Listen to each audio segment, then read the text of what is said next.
it's a significant opportunity for our region. Yep. Everybody, questions from the queue, please. Next question. Thanks, Liam Mitchell's my name. Both candidates here have said that they accept the science about climate change, and unfortunately Gary Humphries isn't here for me to ask that question as to whether the Liberals are these days accepting the science or not. But my question, I suppose, is in two parts. Do you accept the scientists that actually say that we are at a stage now of a climate emergency, that this is climate code red? And do you have any sort of programs of massive government intervention to bring about a transfer to renewable technologies in power generation and to eliminate the old polluting technologies such as coal?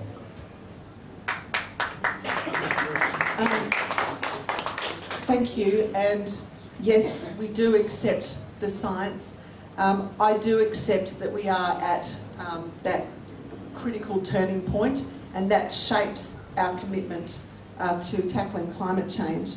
In the absence of a carbon trading scheme, which we tried to get through the Parliament, we have not let that stop us make our investments in renewable energies. And I do have a series of things that I'd like to go through that we have made an investment in.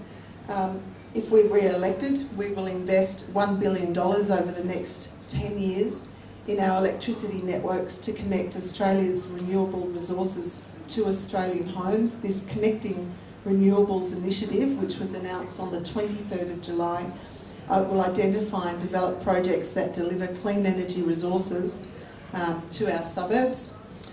This $1 billion initiative will bring more renewable energy onto the national grid earlier than it otherwise would have, and it will support our enhanced renewable energy target, as well as help deliver the government's commitment to 20% of our electricity supply coming from renewable sources by 2020. We also have a renewable energy venture capital fund. This was announced back on the 11th of May. $100 million for a renewable energy venture capital fund for projects. This is designed to provide sources of capital to innovative ideas and support investment to get projects to the next phase. We know that many good ideas in this country stumble at the hurdle of attracting venture capital to get them to a stage of development. Some of the projects include $4 million for a project run by the CSIRO and the ANU to look at advanced solar thermal energy storage technologies, $4.9 million for an ANU-led applied research project in collaboration with industry to develop the next generation of solar cells, and an AGL energy project will share $15 million in feasibility funding for a photovoltaic technology project across multiple sites. There have been other investments, of course, in making sure that we strengthen our capacity as a nation to produce renewable energy. And I got the bell, so ask me another question and I'll tell you some more. That's right. We can do our questions in answers in bits. Do I think it's climate code red? Yes, I do. The science can tell us a bunch of things. I think the science can't yet tell us what particular tipping points we've passed in terms of environmental issues. We don't know exactly what's happening beneath our oceans. We don't know exactly what the stresses are on biodiversity across different parts of the world. So there are tipping points I am personally convinced that we have passed that we won't know except for retrospectively, and that's a pretty horrendous and scary place for us to be in as a species.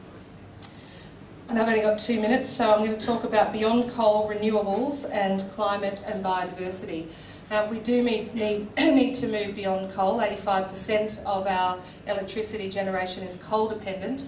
Our plan to move beyond that is, say it with me, put a price on carbon.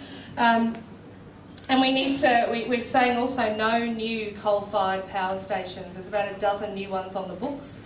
We want to not have those built and instead inject the money into renewables. So let me take you to renewables.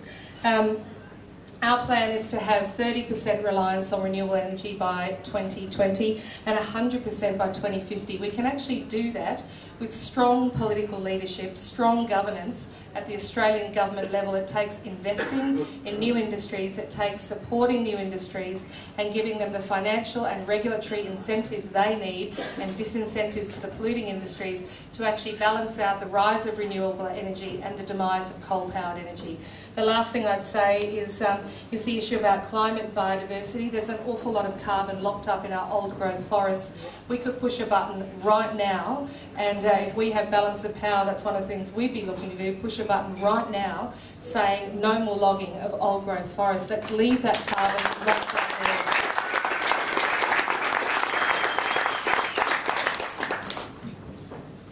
John Lieber, citizen voter. Hopefully a concise but double-barrelled question for you. Lynn, you've spoken about balance of power. If you knock off Kate or Gary, you may well get it. Have you got the guts to use your numbers to force through meaningful carbon price scheme? Right, you know the Liberals will side with the Labor on this one and you'll come up with not very much really. Now, are you got the guts to use your numbers and, if necessary, ambush or whatever other bits of government legislation in order to take them down and to force through the issues? Now, the other one is to Kate. Now, I consider myself reasonably interested in politics. You've been a senator here for quite a while. I rarely see you on the telly. I've never met you. And in fact, this is the first time I've ever seen you in person. A previously pre-selected member of your party has said you've been spending your time doing your master's degree, and I wonder what you actually do for Canberra.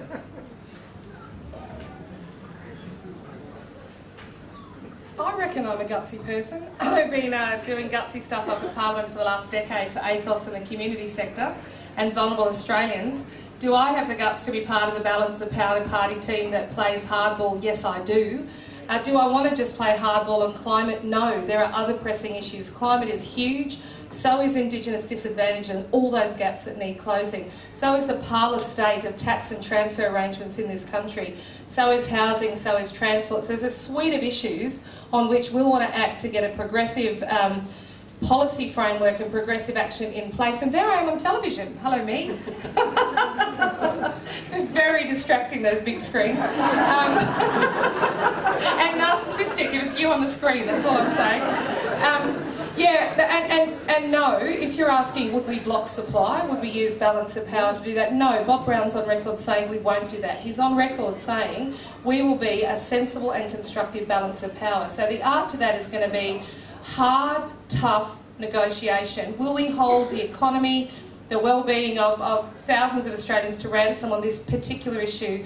No, we won't. Will we do our damnedest to get changes? Yes, we will. So I know the ministerial wing. I've spent a lot of the last decade spending time there knocking on doors. I can guarantee you, if you elect me to the Senate, Saturday week, I will be spending a hell of a lot of time in the ministerial wing. I'll be working every relationship I currently have with Labor ministers, with Labor backbenchers, with the Labor executive, with staffers, with everybody I know and influence. I'll be trying to be a bridge that can successfully produce a dialogue that will get us over the line. Sensible ETS with targets that are attuned to the science. We're serious about it, but we're also working within a democratic system.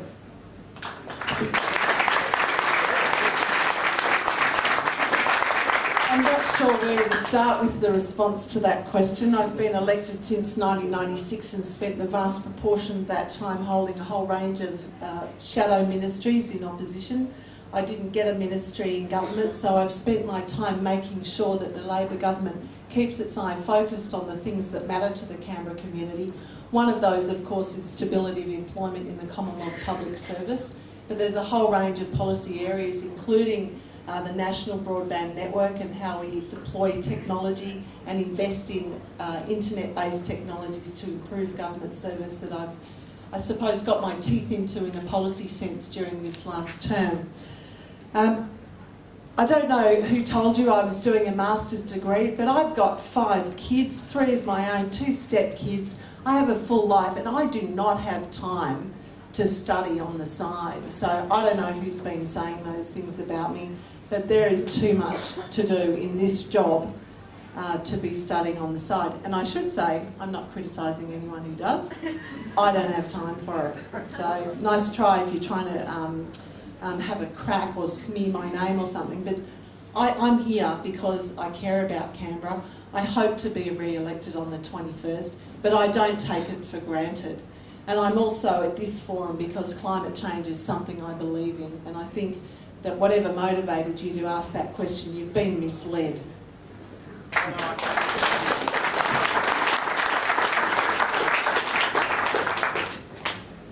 Hi, Jenny Goldie, citizen and voter also. Two separate questions to Lynn. First of all, congratulations on a no new coal-fired power stations, but what happens if renewables aren't there ready for baseload power? Would you consider natural gas, which doesn't have quite the carbon imprint coal does? And question to Kate, Joseph Stiglitz, who Lynn mentioned, said that a carbon price was a no-brainer, and he even talked about $60 to $80 a tonne, which is way more than what the Greens are offering of $20. And but I was at a dinner last night with Malcolm McCarris, who applauded the Labor stance about having a citizens committee, and he said that Labor would come up with a carbon price in 2013. Given that we've only got 5 years to turn the situation around on climate, don't you think that 2013 is a bit late? If I can start with a comment before I give my answer to the question you asked about natural gas. One of the things about being a political candidate is you spend an awful lot of time out in the community. That's a privilege and a pleasure. I've been out in the community now since February, pounding the streets, doing stalls, talking at forums like these. And at almost every one, Kate has been there. So I think one of the things that's fantastic to have a robust political debate, and that's a sign of a strong democracy, and it's terrific we're doing that in this room. But I have to say, there's nobody from any political party in Canberra that I haven't seen out doing the hard yards. So we are, I don't think we're well represented in terms of policy. I don't want to take that Liberal seat, but we're well represented in terms of hard yards and blood, sweat and tears. So be assured, citizens, democracy is alive and well in Canberra.